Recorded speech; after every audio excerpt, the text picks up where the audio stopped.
Bismillahirrahmanirrahim. Alhamdulillahirrabbilalamin. Wassalatu wassalamu ala asyrofil anbiya'i wal mursalin. Sayyidina wa maulana Muhammad wa ala alihi washabihi ajma'in. Alhamdulillah, hari ini kita bertemu di pertemuan ke-6. Pembahasan hari ini terkait dengan pengantar ya, untuk integral dulu kaitannya dengan turunan. Gitu ya, karena kemarin kita baru menyelesaikan bab terkait turunan. Nah, hari ini kita singgung sedikit antara turunan dan integral. Di fokus kita di pertemuan ke-6 ini adalah integral sebagai anti turunan atau anti derivatif gitu ya. Nah, apa yang dimaksud dengan anti turunan itu sendiri? Nah, kalau misalkan di sini kita punya fungsi dan juga turunannya gitu ya. Kalau ada fx sama dengan 3x pangkat 3 ditambah 2x pangkat 2 minus 100, maka turunannya adalah 9x pangkat 2 ditambah 4x. Gitu ya. Nah, kalau misalkan saya punya fungsi lain ya, yang persamaannya adalah 3x pangkat 3 ditambah 2x pangkat 2 dikurangi 150. Maka turunannya adalah 9x pangkat 2 ditambah 4x. Itu ya. Sama aja dengan fungsi yang ketiga yang di bawah sendiri ini, ketika dia konstantanya 300, tapi fungsi awalnya sama, 3x pangkat 3 ditambah 2x pangkat 2, maka turunannya adalah 9x pangkat 2 ditambah 4x. Nah, teman-teman bisa perhatikan bahwa turunan dari fungsi yang berbeda ini, karena konstantanya berbeda ya, adalah sama. Gitu. Nah, jadi ketika kita mau menentukan anti turunannya atau integral, jadi di sini integral itu adalah kebalikan dari turunan. Ketika kita mau menurunkan suatu fungsi beberapa kali begitu ya, dan para pakar di sini mencari cara gitu, gimana kita supaya bisa balik lagi gitu ke fungsi sebelum diturunkan. Nah, makanya kita pakai istilahnya adalah integral. Nah, jadi ketika ada fungsi 9x pangkat 2 ditambah 4x, anti turunannya yang mana? Gitu ya. Apakah 3x pangkat 3 ditambah 2x pangkat 2 min 100, ataukah 3x pangkat 3 ditambah 2x pangkat 2 min 150, ataukah 3x pangkat 3 ditambah 2x pangkat 2 ditambah 300. Gitu. Nah, jadi di sini ada, teman-teman bisa perhatikan ada konstanta yang kita belum tahu nilainya, gitu ya. Sehingga untuk integral sebagai anti turunan atau anti derivatif, ini kita sebut juga sebagai integral tak tentu. Tak tentunya di mana? Ada di bagian konstanta, di sini yang kita simbolkan dengan C, gitu ya. Jadi ketika kita diminta untuk menentukan integral dari 9x pangkat 2 ditambah 4x, maka hasilnya adalah 3x pangkat 3 ditambah 2x pangkat 2 ditambah C. C-nya siapa? Konstanta. Gitu ya. Kita masih belum bisa memastikan apakah C-nya ini 100, 150, atau 300. Gitu ya. Nah, teman-teman bisa perhatikan di sini simbolnya sambil merecall kembali materi di SMA tentunya ya. Jadi di sini integral tak tentu dengan simbol seperti ini, dan juga fx terhadap dx. Dx ini adalah penanda derivatifnya, ya dia diintegralkan terhadap variabel x, begitu ya. Nah, dx ataupun d yang lain ini akan sangat berpengaruh di turunan fungsi. Jadi teman-teman harus lebih aware di sini. Nah, itu tadi keterkaitan antara turunan dan anti turunan, begitu ya. Jadi anti turunan sendiri adalah kebalikan dari turunan suatu fungsi, gitu ya. Nah, ada satu unsur C di sini sebagai penanda bahwa ada variabel yang belum bisa kita tentukan, ada konstanta yang belum bisa kita tentukan nilainya. Ya. Nah, untuk pencarian aturan integral, atau aturan pencarian integral ada beberapa di sini, yang saya ambil ada 4 di sini di slide ini. Yang pertama adalah aturan anti turunan dari konstanta, yaitu kalau di sini terhadap X berarti Kx gitu ya, variabelnya X plus C, jangan lupa C-nya. Kemudian aturan terhadap pangkat dengan pangkatnya tidak sama dengan -1. Diingat ya aturannya. Kalau pangkatnya -1 nggak boleh pakai aturan A2 gitu ya. Dimana integral dari X pangkat N dengan N tidak sama dengan -1, dx adalah separ N plus 1, jadi pangkatnya ditambah 1, X pangkat N plus 1, pangkat ditambah 1 juga gitu ya. Ditambah C, C-nya jangan lupa. Nah, untuk N yang sama dengan -1, nah di sini kita pakai aturan logaritma gitu ya.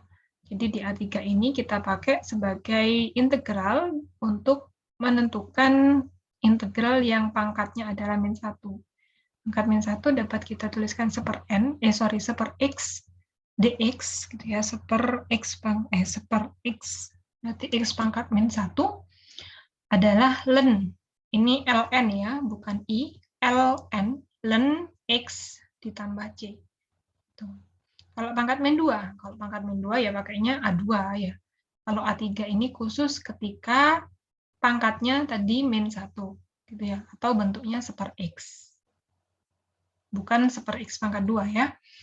Jadi khusus yang seper X saja. Nah, ada lagi aturan integral yang pasti gitu yang sudah ditetapkan di A4 ini adalah integral dari fungsi eksponen atau E pangkat. Ini E ini huruf ya, hurufnya harus E gitu, nggak boleh huruf lain. Nah, jadi di sini ketika ada integral E Euler pangkat AX dx terhadap X, maka integralnya adalah seper A, hanya dilihat A-nya adalah koefisien dari pangkat variabel X-nya, kemudian E pangkat AX. Gitu ya. Jadi tidak ada yang ditambah 1 seperti yang di A1 atau A2. Betul ya. Nah, plus C-nya juga jangan lupa. Nah, syaratnya di sini adalah A-nya nggak boleh 0. Gitu. Kenapa kalau A-nya 0? Kalau A-nya 0? Kalau A-nya 0 berarti ya ini 1 jadinya gitu ya. Siapapun pangkat 0 kan 1. Nah, di sini ada beberapa contoh yang mirip untuk pakai teoremanya ya. Jadi misalkan ada integral dari 8x, ya integral dari 8 dx. Hasilnya adalah 8x plus c.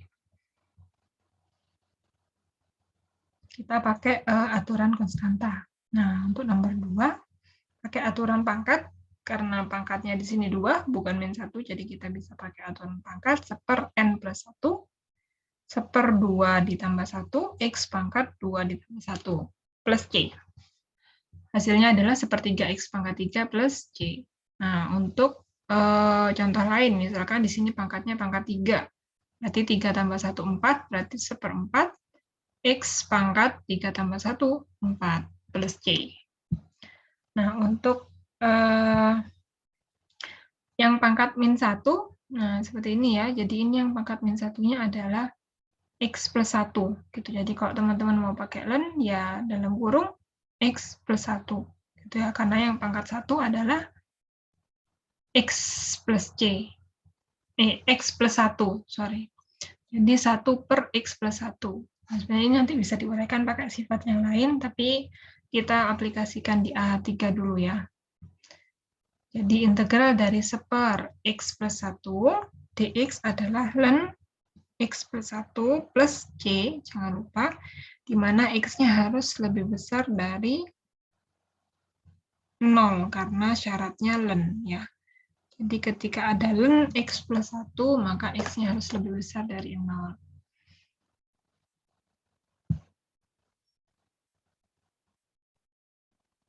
Nah, untuk contoh yang fungsi Euler, di sini ada integral E pangkat 2x dx, hasilnya adalah setengah 1 per A, hanya di sini 2, E pangkat 2x ditambah C. Gitu ya. Jadi jangan lupa untuk C-nya ditulis. Nah, sifat yang lain adalah terkait dengan perkalian dan juga penjumlahan pengurangan. Gitu ya. Ketika ada fungsi dikalikan konstanta, maka konstantanya boleh teman-teman kesampingkan dulu dengan mengintegralkan terlebih dahulu fungsi yang ada di dalamnya. Misalkan, integral dari 4x pangkat 3. Nah, ini 4-nya sebenarnya bisa dikeluarkan dulu. X pangkat 3-nya bisa teman-teman turunkan. Integralkan menjadi 1/4 X pangkat 4. Gitu ya. Nah, 1/4 dikali 4, 1, berarti 1 X pangkat 4 ditambah C. Gitu ya. Oke. Contoh lain setengah. Kalau teman-teman bingung sama setengah, setengahnya keluarkan dulu. Setengah dikali X pangkat 4 tambah 1, 5, dikali X pangkat 4 tambah 1, 5. Jadi setengah dikali 1/5, 1/10, X pangkat 5. Nah, untuk operasi pengurangan, ini teman-teman bisa anggap dua suku ya. Jadi ini satunya fungsi X kuadrat, satunya fungsi konstanta. Maka untuk pengurangan ataupun penjumlahan, teman-teman tinggal mengintegralkan per sukunya boleh. Gitu ya. Jadi integral dari X pangkat 2 siapa? 1/3 X pangkat 3. Dikurangi integralnya 3 adalah 3X. Nah, jangan lupa ditambah C. Gitu ya. Itu contoh lain. Nah, mungkin untuk bentuk akar, untuk review sedikit ya. Jadi di sini ada 1/akar X ditambah 3X.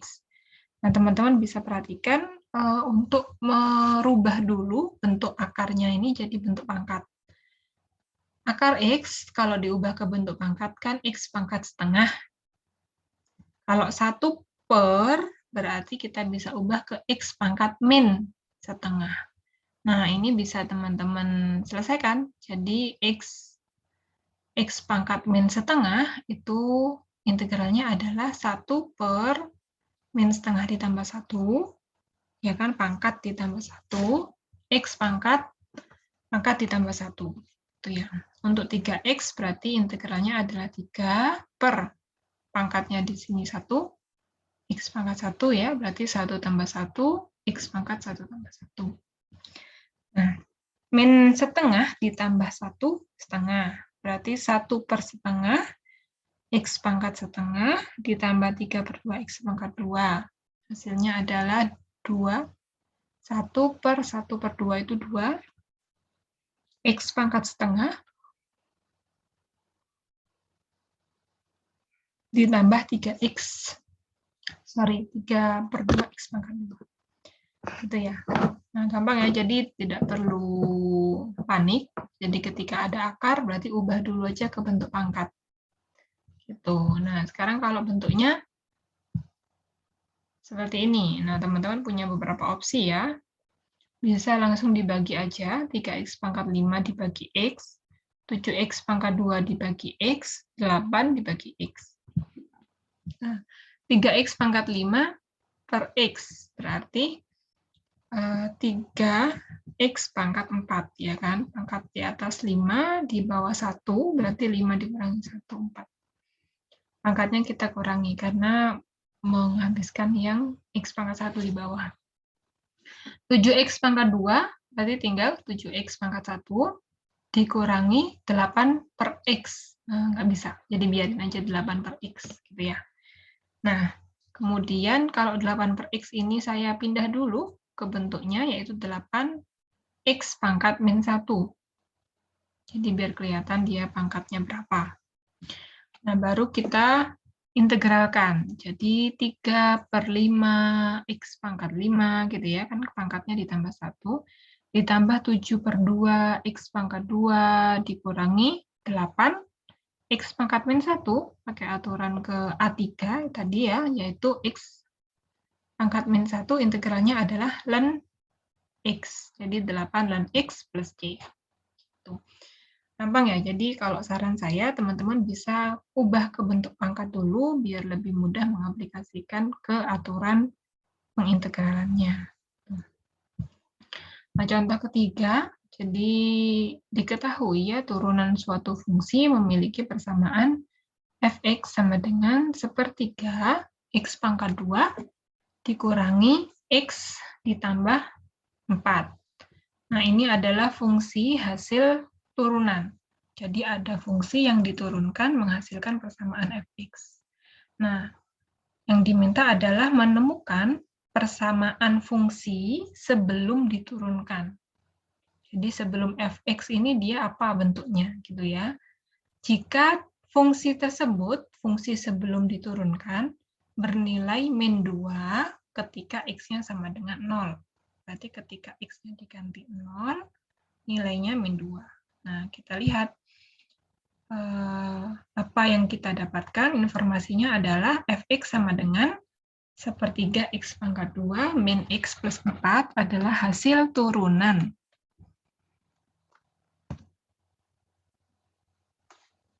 Dari gx. Jadi gx ini adalah, kita misalkan, gx ini adalah fungsi sebelum jadi fx, gitu ya.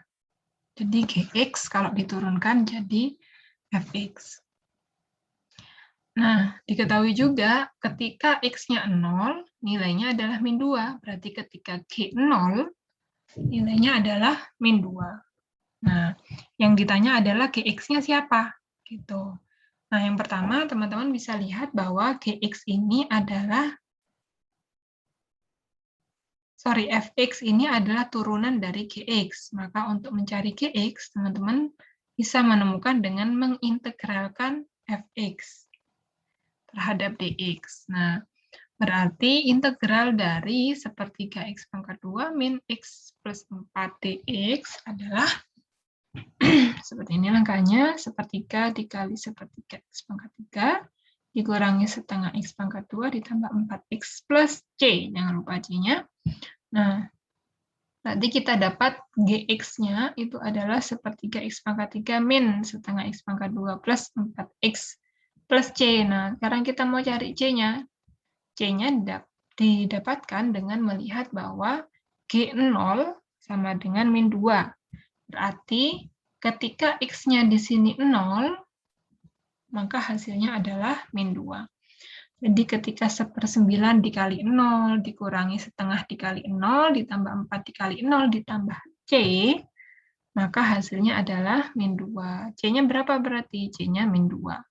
Gitu ya. Karena 0, 0, 0, berarti tinggal C. C sama dengan min 2. Nah, berarti C yang di sini bisa kita ganti dengan min 2. Sehingga persamaan Gx sudah lengkap. 1/9 X pangkat 3 min setengah X pangkat 2 ditambah 4X min 2. Jadi C-nya adalah 2. Gitu. Nah, mungkin itu saja teman-teman yang kita bahas di pertemuan hari ini. Untuk pertemuan ke-7 kita akan review dulu materi 1 sampai 5 karena pertemuan ke-8 kita ada UTS gitu ya. Mohon maaf jika ada salah-salah kata. Terima kasih banyak. Kita akhiri. Wassalamualaikum warahmatullahi wabarakatuh.